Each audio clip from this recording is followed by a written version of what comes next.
कहानी शुरू होती एक सुनसान ठंडी हवा से भरे डेजर्टेड आइलैंड पर। एरी स्ट्रीट एक ऐसा आइलैंड जो देखने में बस पुराने टूटे हुए बिल्डिंग और सूखे पेड़ों का जंगल लगता है, लेकिन अंदर क्या छिपा है ये कोई नहीं जानता। कभी आइलैंड एक मैक्सिमम सिक्योरिटी प्रिजन हुआ करता था जहां सबसे खतरनाक कैदी रखे जाते थे, लेकिन अब सालों से बंद पड़ा है, कोई इधर आता भी नहीं। लोग मानते हैं कि ये जगह बैड लक वाली है, कुछ कहते हैं यहाँ एक्सपेरिमेंट्स हुए थे, लेकिन कोई सच पता नहीं। इसी जगह पर आते हैं 6 फॉरेंसिक स्टूडेंट एक फील्ड एग्जाम प्रोजेक्ट के लिए। मेगन, डैनियल, जोश, पैट्रिक, कीट और रोब। साथ आता है उनका प्रोफेसर टॉमकिंस और एक गार्ड जैसा आदमी लैरी जो आइलैंड गाइड भी है।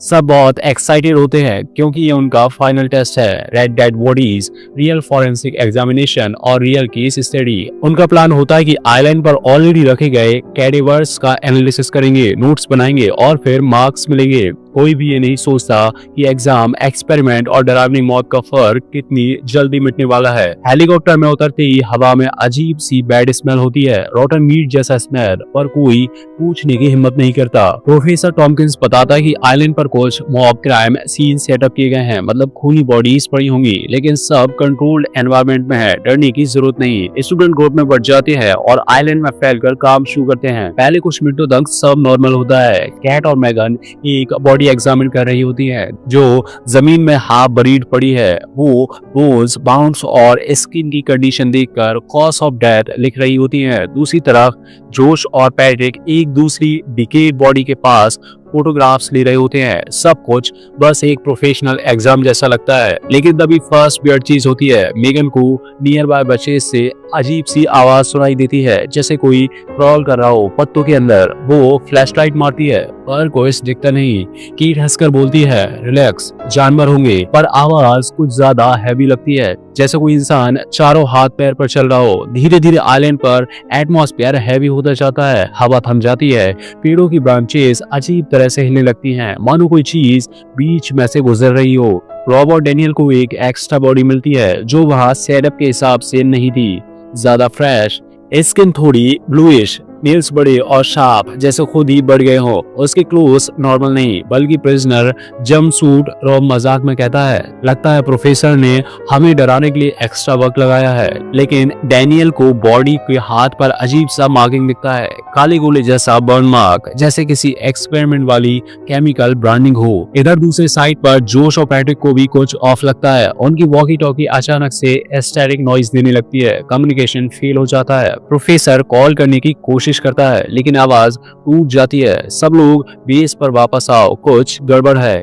उसी वक्त पहली टेरिफाइंग घटना होती है। केट के पास पड़ी फीमेल कॉप्स की स्टेट रिकॉर्ड कर रही होती है, जिसमें शार्प बाइट मार्क्स दिखाई देते हैं, जैसे किसी वाइल्ड एनिमल ने अटैक किया हो। मेगन उसका हाथ पकड़कर थोड़ा उठाती है और कॉप्स अचानक जग करके उठ बैठती है। उसकी आंखें वाइड ओपन, लिप्स कटे हुए, दांत पूरे शार्पन, स्किन हाफ रोटन और मूवमेंट पूरी तरह अननेचुरल। कीट शॉक में चिल्लाती है और पीछे गिर जाती है। द कॉप्स रोलिंग जैसी आवाज निकालती है, ह्यूमन की नहीं, एनिमल की। मेगन शॉक में फ्रीज हो जाती है। कीट उठने की कोशिश करती है लेकिन वो ज़ॉम्बी लाइक क्रिएचर कीट के ऊपर जंप कर देती है और उसका गला चबा डालने जैसी कोशिश करती है।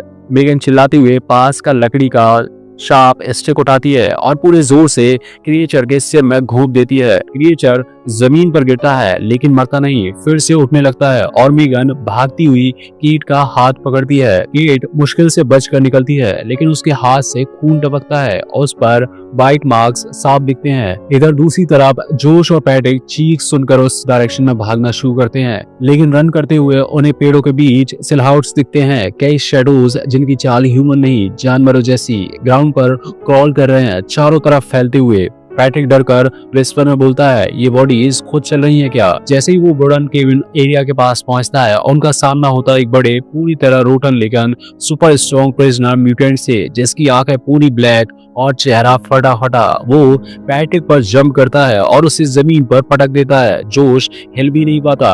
ये सब इतना तेज होता है कि लगता है कि वो क्रिएचर इंसान नहीं, कोई एक्सपेरिमेंटल बीस्ट है। सीन कट होकर प्रोफेसर की तरफ जाता है। वो बेस कैंप में फाइल्स खोलकर घबराहट में बोलता है, गॉड, ये प्लेस से प्रिजन नहीं था, यहाँ एक्सपेरिमेंट्स हुए थे, प्रिजनर्स पर बायोलॉजिकल टेस्टिंग, सेल्स रीजनरेट करने की कोशिश, डेड को रिवाइव करने की कोशिश, और वो सब गलत हो गया। They are still alive. Island पर कोई सेफ नहीं है, कम्युनिकेशन बंद, हेल्प पाने की उम्मीद भी नहीं। और वो म्यूटेंट कॉप्स अब सिर्फ खड़े नहीं है, शिकार कर रहे हैं। पहली बार ग्रुप रियलाइज करता है ये एग्जाम नहीं, सर्वाइवल है। अगर एस्केप नहीं किया तो सुबह कोई नहीं बचेगा। मेगन जैसे तैसे बाहर निकलती है और जंगल की तरफ भागती है और उसका चेहरा पूरा आंसुओं से गीला है और पैर खून से लथपथ। पीछे लैब से लगातार जोर जोर के धमाके की आवाजें आ रही हैं। वो मरा हुआ आदमी दरवाजे को तोड़ने में लगा है। दूर जाती हुई मेगन चीखती है, डैनियल बस थोड़ा और पकड़ कर रखो, लेकिन उसकी आवाज हवा में खो जाती है। दूसरी तरफ जंगल में जोश, कैट और जेनसन्स अनाधुन भाग रहे हैं। उन्हें समझ ही नहीं आ रहा किस तरफ जाना सुरक्षित है। पेड़ों के पीछे से आवाजें, पत्तों की चरमराहट और अजीब सी सांसें चारों ओर गूंज रही हैं। ऐसा लगता है जैसे जंगल जिंदा हो और उन्हें घेर रहा हो। अचानक जोश ठोकर खाकर गिर जाता है और उसके पैर में गहरी चोट लगती है और वो दर्द से कराता है। कैट और जेनसन रुकते हैं और उसे उठाने की कोशिश करते हैं। तभी झाड़ियों से वो डरावना सड़ा हुआ आदमी बाहर कूद कर आता है और उसी तरह से सफेद आंखें, वही गुर्राहट, वही इंसान से ज्यादा जानवर जैसा शरीर। जेनसन चिल्लाता है, ये क्या चीज है यार, ये इंसान नहीं हो सकता। वो प्राणी सीधे जोश पर टूटता है, दांत गड़ा देता है और उसकी कलाई पर और खून उगलते हुए फाड़ता चला जाता है। जोश की चीख जंगल में गूंजती है। कैट डर के मारे वहीं जम जाती है, लेकिन जेनसन उसका हाथ पकड़कर खींचता है, भाग, अभी के अभी वो गया, हम नहीं जा सकते उसके पीछे। दोनों भागते हैं। पीछे जोश की चीखें धीरे धीरे बंद हो जाती हैं। वो बुचर को ढूंढ रही है जो टीम का ट्रेनर था और पार्किंग एरिया में बैन के साथ इंतजार कर रहा था। वो हाँफते हुए उसके पास पहुंचती है और चिल्लाती है, लेम्मा कोई चीज है, पैट्रिक मर गया। वो आदमी मरा हुआ था लेकिन वापस उठ खड़ा हुआ। बुचर पहले तो समझ नहीं पाता पर मेगन की हालत देखकर गंभीर हो जाता है। दोनों तुरंत बैन के पास दौड़ते हैं और हथियार उठाकर लैब की तरफ बढ़ते हैं। जैसे ही वे अंदर घुसते हैं उन्हें दरवाजा आधा टूटा हुआ और हर जगह खून दिखाई देता है। कमरे के बीचों बीच डैनियल की लाश पड़ी है और उसका गला फटा हुआ। मैगन टूट जाती है, घुटनों पर बैठकर चिल्लाती है, मैंने कहा था इसे बाहर निकालो, हमने गलती कर दी। और तभी पीछे से आवाज आती है, टक टक, जैसे कोई नाखून दीवार पर रगड़ रहा हो। वो चेहरा धीरे धीरे पीछे मुड़ता है और देखते ही उसकी आंखें फट जाती हैं। वहाँ 3 और संक्रमित लोग खड़े हैं, वही सफेद आंखें, वही टेढ़े शरीर, जैसे सड़ती हुई लाशें, और उनमें पैट्रिक भी शामिल है जो अब इंसान नहीं है। वो चार गोली चलाता है, धाएं धाएं, और गोलियों का असर बहुत देर तक नहीं रहता। वो लोग बार बार गिरते और फिर उठ खड़े होते हैं जैसे मौत उनका मजाक उड़ा रही हो। वो चिल्लाता है, भागो मेगन, ये रुकने वाली नहीं। मेगन दौड़ती है और रास्ते में कैट और जेनसन उससे मिल जाते हैं। वे तीनों जंगल की तरफ भागते हैं जबकि पीछे गोलीबारी और चीखों की आवाज आती रहती है। बैंड चालू करता है और मेगन, कैट और जेनसन उसमें कूद कर बैठ जाते हैं। ट्रक जैसे ही चलने लगता है संक्रमित लोग दौड़कर ट्रक पर कूदने की कोशिश करते हैं, खिड़कियों को नोचते हैं, शीशा तोड़ने लगते हैं। मेगन रोती हुई चिल्लाती है, ये बाहर कैसे आए, यहाँ तो सिक्योरिटी थी, वायरिंग थी। जेनसन जवाब देता है, क्योंकि ये कोई एक्सीडेंट नहीं था, कोई इन्हें यहाँ बना रहा था, टेस्ट कर रहा था।